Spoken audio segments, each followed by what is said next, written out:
आज हम अर्थशास्त्र का एक नया पाठ शुरू करने जा रहे हैं। इसका नाम है संसाधन के रूप में लोग। संसाधन क्या होते हैं, पहले हम ये समझें। संसाधन माने जिससे दोबारा कोई चीज़ प्रोडक्ट हो सके, नई चीज़ फिर से बने, है ना, अर्थव्यवस्था में उसका कोई योगदान हो, उसको हम कहते हैं संसाधन। अगर हम एक अवलोकन करें तो संसाधन के रूप में जो लोग हैं, अर्थव्यवस्था पर कहते हैं अध्याय जनसंख्या की अर्थव्यवस्था पर दायित्व से अधिक परिसंपत्ति के रूप में व्याख्या करने का प्रयास है। मतलब यह है कि जो जनसंख्या है हमारी, वो किस तरह से एक संसाधन है, हम उसे संसाधन में कैसे बदल सकते हैं, लोगों का उपयोग हम अर्थव्यवस्था में कैसे कर सकते हैं, ये उसका मतलब। जब शिक्षा, प्रशिक्षण और चिकित्सा सेवाओं में निवेश किया जाता है तो वही जनसंख्या मानव पूंजी के रूप में बदल जाती है। वास्तव में मानव पूंजी कौशल और उसमें निहित उत्पादन के ज्ञान का स्टॉक है। हम उदाहरण लें कि एक मजदूर जो महीने भर कमाता है वो ज़्यादा से ज़्यादा 10,000 रुपये कमा पाता है, क्योंकि उसे रोज़गार नहीं मिलता है। पेट लगा है, रोज़ उसको रोज़गार नहीं मिलता है ना। कभी काम की परिस्थितियाँ ख़राब हैं कि काम करना नहीं चाहता, कभी उसकी तबीयत ख़राब हो जाती है। लेकिन जो डॉक्टर हैं, सरकार ने जो मेडिकल कॉलेज खोले हैं, उनसे उत्पादन हो रहा है, माने तो उन पर डॉक्टरों पे जो खर्च किया गया पैसा है वो बाद में वही देश की अर्थव्यवस्था को बढ़ाने में आगे आते हैं, क्योंकि उन पर इनकम टैक्स दिया जाता है और वो देश के आर्थिक संसाधनों को अपना मदद करते हैं। तो ये था, इसका मतलब ये कि हमें इसमें ये पढ़ना है कि जो लोग हैं वो कैसे हमारी संसाधन के रूप में हम उन्हें बदल सकते हैं।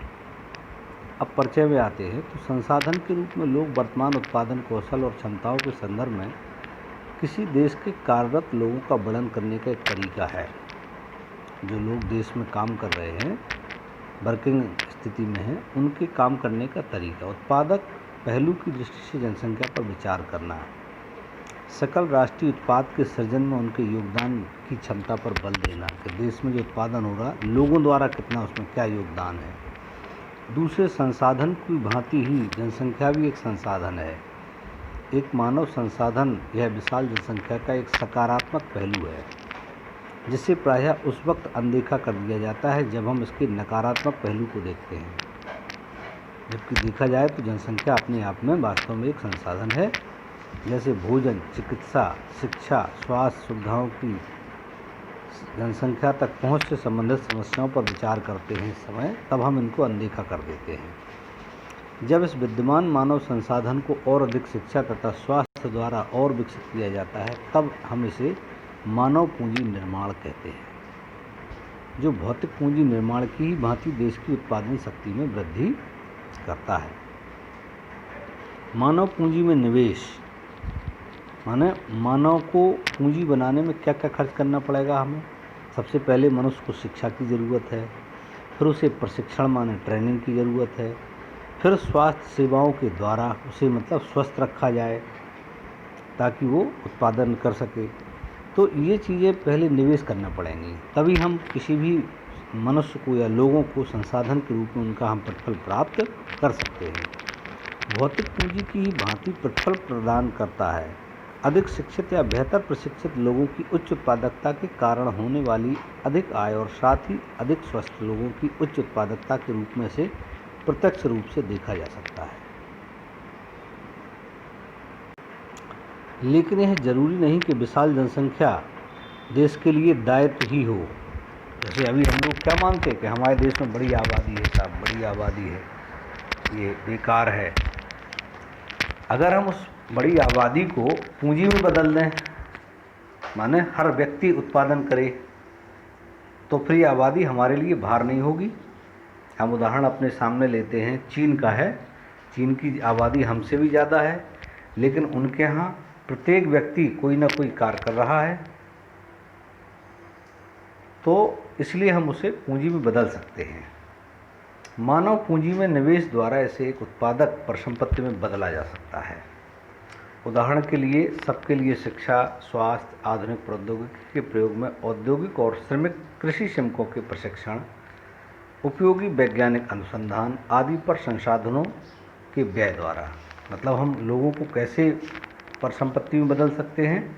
सबसे पहले उसे शिक्षित किया जाए, स्वस्थ रखा जाए, आधुनिक प्रौद्योगिकी का प्रयोग करे वो मनुष्य, औद्योगिक और कृषि श्रमिकों का प्रशिक्षण हो, माने जो लोग किसान हैं उन्हें भी अच्छी ट्रेनिंग दी जाए ताकि वो अच्छी फसल पैदा कर सकें वैज्ञानिक तरीके से और ज़्यादा से ज़्यादा उत्पादन प्राप्त कर सकें। और लगातार वैज्ञानिक अनुसंधान माने खोजें होती रहें जिससे लोगों को नई नई चीज़ें प्राप्त होती रहें, तो निश्चित है कि हमारे देश का उत्पादन बढ़ेगा।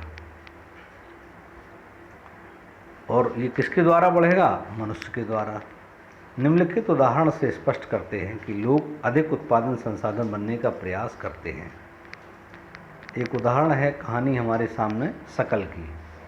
दो मित्र विलास और सकल एक ही गांव सोमापुर में रहते थे। सकल की आयु 12 वर्ष थी। उसकी माँ शीला घर का कामकाज देखती थी। उसके पिता बूटा चौधरी खेत में काम करते थे। सकल घर के कामकाज में अपनी माँ की मदद करता था। वह अपने छोटे भाई जीतू और बहन सीतू को ही देखभाल करता था। उसके चाचा श्याम ने मैट्रिक की परीक्षा पास की थी, लेकिन वह इस घर में बेकार बैठा था क्योंकि उसे कोई नौकरी नहीं मिली। बूटा और शीला चाहते थे कि उसका बेटा सकल पढ़े लिखे। वे उस पर गांव के स्कूल में नाम लिखाने के लिए जोर देते थे, जिसमें उसने शीघ्र प्रवेश पा लिया। उसने पढ़ना भी शुरू किया। उच्च माध्यमिक की परीक्षा पास भी कर ली। उसके पिता ने उसे अपनी पढ़ाई जारी रखने के लिए राजी कर लिया। उन्होंने सकल के लिए कंप्यूटर के व्यावसायिक कोर्स में अध्ययन के लिए कर्ज लिया। सकल प्रतिभाशाली था और आरंभ से ही पढ़ाई में उसकी रुचि थी। उसने बड़े लगन और उत्साह से अपना कोर्स पूरा भी कर लिया।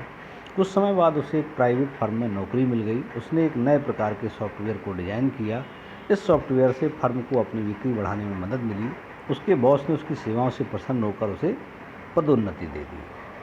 तो यहाँ हमने देखा कि कैसे मनुष्य को जो है ना शिक्षा के निवेश द्वारा, शिक्षा के द्वारा उसको हम संसाधन में बदल सकते हैं। अगर सकल मान लो पढ़ता लिखता नहीं तो क्या वो कंप्यूटर इंजीनियर बन पाता? नहीं।